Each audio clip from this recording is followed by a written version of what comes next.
আপনারা কিছু মনে করবেন না, আজকে আমি একটু পরিষ্কার করে আমি কথা বলতে চাই। আপনাদের সবার হয়তো ভালো নাও লাগতে পারে, কিন্তু বিশ্বাস করেন, আমার এটা যদি আপনারা গ্রহণ করেন, আপনারা লাভবান হবেন, কোনো ক্ষতি হবে না দেশের। আমার অন্য কোনো আকাঙ্ক্ষা নাই, আমার একটাই আকাঙ্ক্ষা, দেশ এবং জাতিটাকে একটা সুন্দর জায়গায় রেখে ছুটি করা। I had enough. Was last 7-8 months I had enough. আমি চাই দেশ এবং জাতিকে একটা সুন্দর জায়গায় রেখে আমরা সেনানিবাসে ফেরত আসব। আরেকটা জরুরি বিষয় যেটা আমি ভাবলাম যে আপনাদের সাথে আমি শেয়ার করি।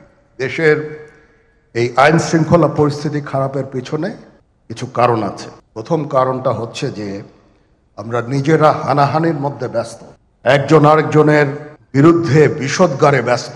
এটা একটা চমৎকার সুযোগ অপরাধীদের জন্য। যেহেতু আমরা একটা অরাজক পরিস্থিতির মধ্যে বিরাজ করছি, তারা খুব ভালোভাবেই জানে যে এই সময়ে যদি এই সমস্ত অপরাধ করা যায় তাহলে এখান থেকে পরিত্রাণ পাওয়া সম্ভব। সেই কারণে এই অপরাধগুলো হচ্ছে।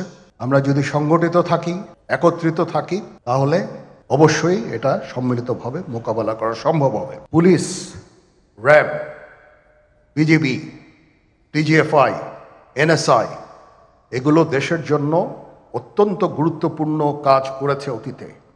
খারাপ কাজের সাথে অসংখ্য ভালো কাজ করেছে।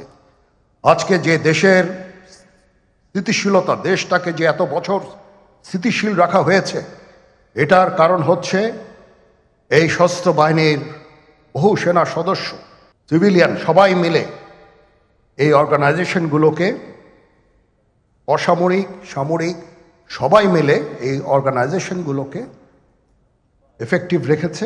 সেই জন্য আজকে সুন্দর, এতদিন ধরে আমরা একটা সুন্দর পরিবেশ পেয়েছি।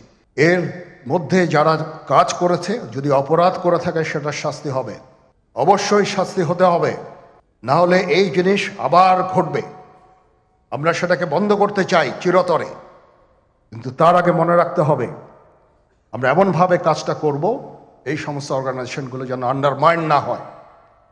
আজকে পুলিশ সদস্য কাজ করছে না, একটা বিশাল বড় কারণ হচ্ছে অনেকের বিরুদ্ধে মামলা, অনেকে জেলে।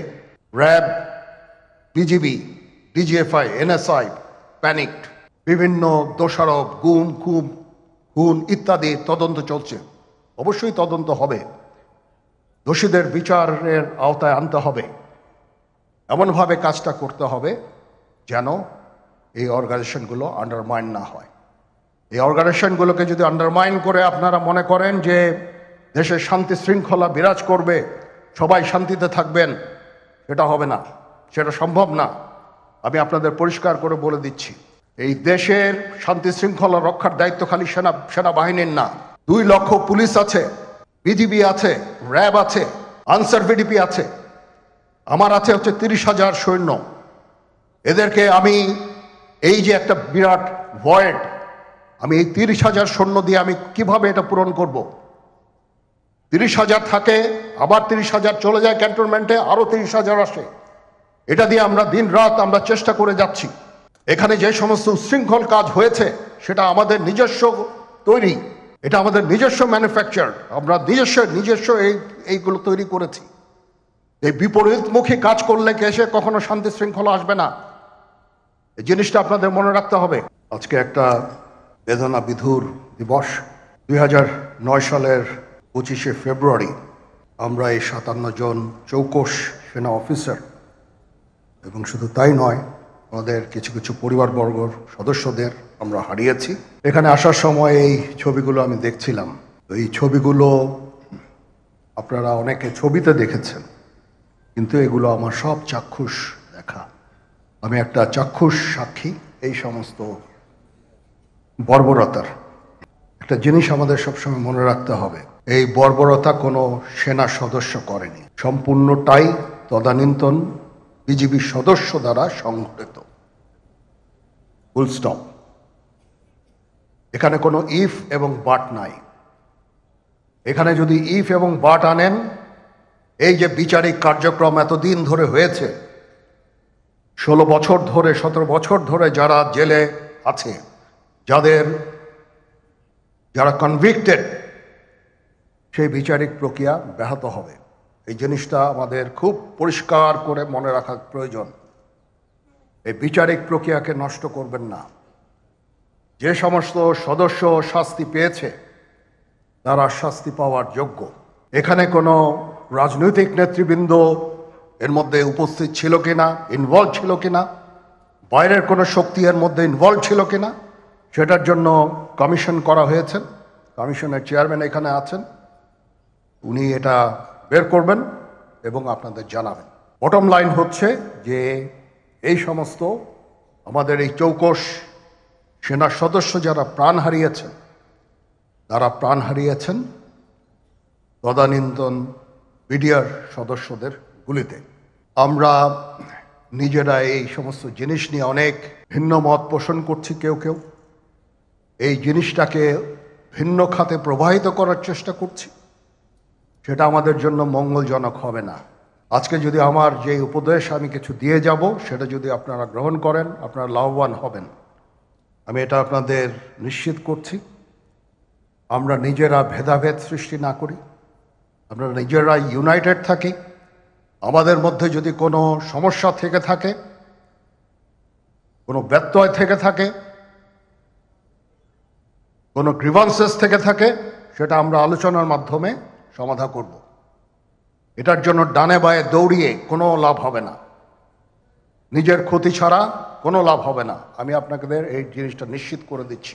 কিছু কিছু সদস্যদের দাবি যে তারা 2009 সাল থেকে আজ পর্যন্ত বিভিন্ন শাস্তি পেয়েছেন। কেউ কেউ দায়ী করছেন যে তারা অযাচিতভাবে শাস্তি পেয়েছেন। এটার জন্য আমি একটা বোর্ড করে দিয়েছি, একজন লেফটেন্যান্ট জেনারেল সেই বোর্ডের সদস্য। প্রথম ফেজে 51 জন সদস্যর ব্যাপারে আমার কাছে রিকমেন্ডেশন নিয়ে এসেছে। তার রিকমেন্ডেশনের অধিকাংশই আমি গ্রহণ করেছি এবং আরও বেশি আমি দিয়েছি। নেভি এয়ারফোর্সও তাদের এই কার্যক্রম চালিয়ে যাচ্ছে। আমার স্ট্যান্ড পয়েন্ট হচ্ছে, যদি কেউ অপরাধ করে থাকে সেটার জন্য কোনো ছাড় হবে না, বিন্দু মাত্র ছাড় নাই। আমি আপনাদের পরিষ্কার করে দিচ্ছি, it is a discipline force.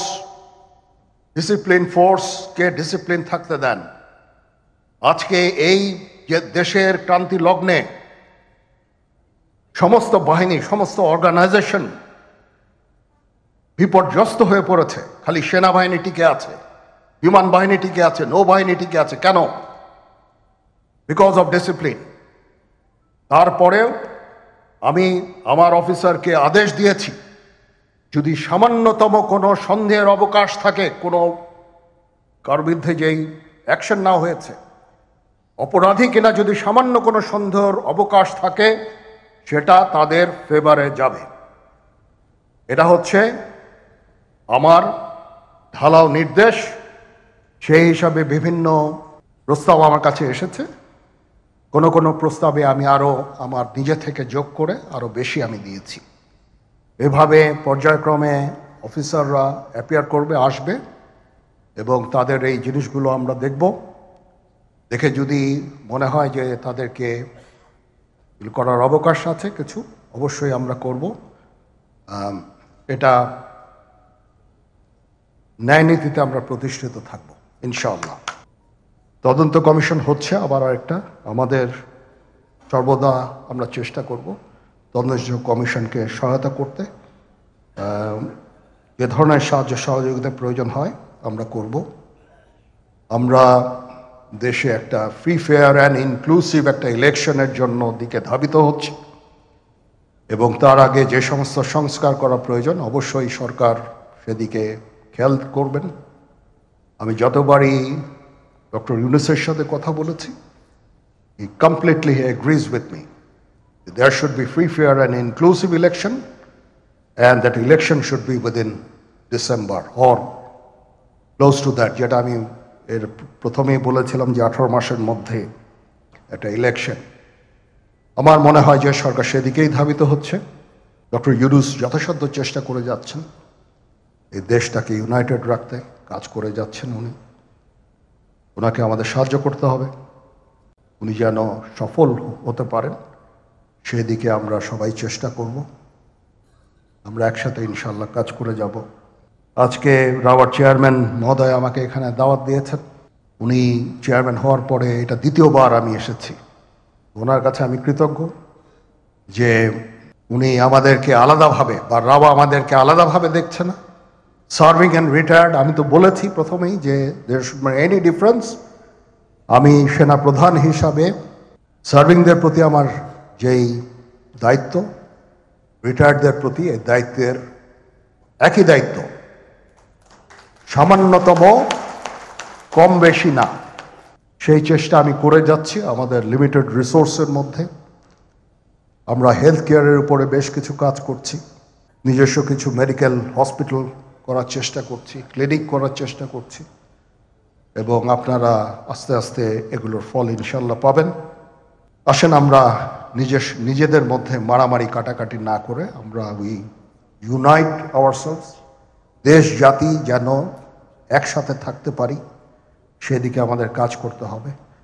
আমাদের মধ্যে মতের বিরোধ থাকতে পারে, চিন্তা চেতনার বিরোধ থাকতে পারে, কিন্তু দিন শেষে যেন আমরা সবাই দেশ এবং জাতির দিকে খেয়াল করে আমরা যেন এক থাকতে পারি। তাহলে এই দেশটা উন্নত হবে, এই দেশটা সঠিক পথে পরিচালিত হবে।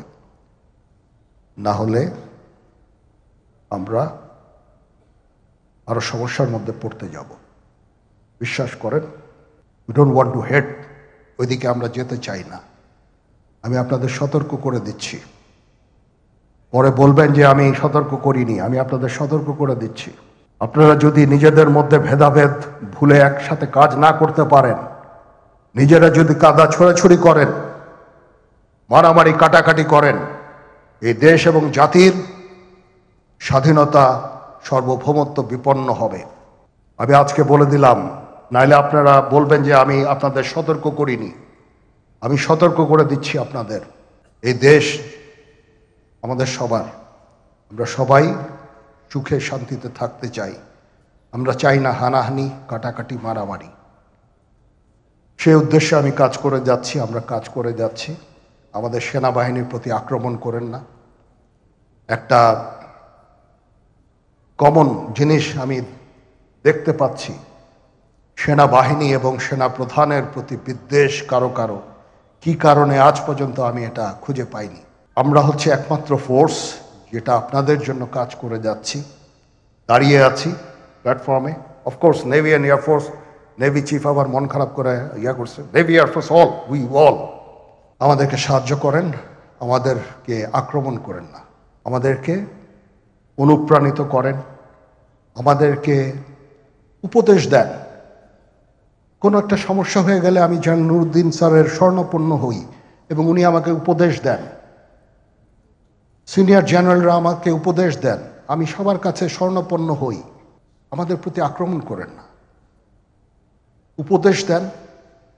আমরা অবশ্যই ভালো উপদেশ গ্রহণ করব। আমরা একসাথে থাকতে চাই এবং দেশ এবং জাতিকে এগিয়ে নিয়ে যেতে চাই। সবাই ভালো থাকবেন। কর্নেল হকের প্রতি আন্তরিক কৃতজ্ঞতা। উনি আমাকে সুযোগ করে দিয়েছেন আজকে এখানে আপনাদের সাথে এসে কথা বলার জন্য। একটু মন খুলেই কথা বললাম। এতদিন যে কথা মনের মধ্যে ছিল সবসময় প্রকাশ করতে পারি না, প্রকাশ করাও যায় না। আজকে প্রকাশ করে ফেললাম। আমি জানি না এখানে অনেক মিডিয়া আছে, মিডিয়া না থাকলেই মনে হয় ভালো হতো। সবার সামনে আমি আমার মনের কথাটা প্রকাশ করে ফেললাম। কাউকে যদি দুঃখ দিয়ে থাকি আমাকে ক্ষমা করবেন। চলেন, আসেন আমরা একসাথে কাজ করি, দেশ এবং জাতিকে একটা সুন্দর জায়গায় নিয়ে যাই। এখানেই আমাদের ছেলেমেয়েরা বাস করবে। তাদের জন্য এমন কোনো স্থান আমরা রেখে না যাই যেখানে হানাহানি, কাটাকাটি, মারামারি হবে। আমাদের পরবর্তী প্রজন্ম এই দেশে তাহলে থাকতে পারবে না। সবাই ভালো থাকবেন। আল্লাহ হাফেজ।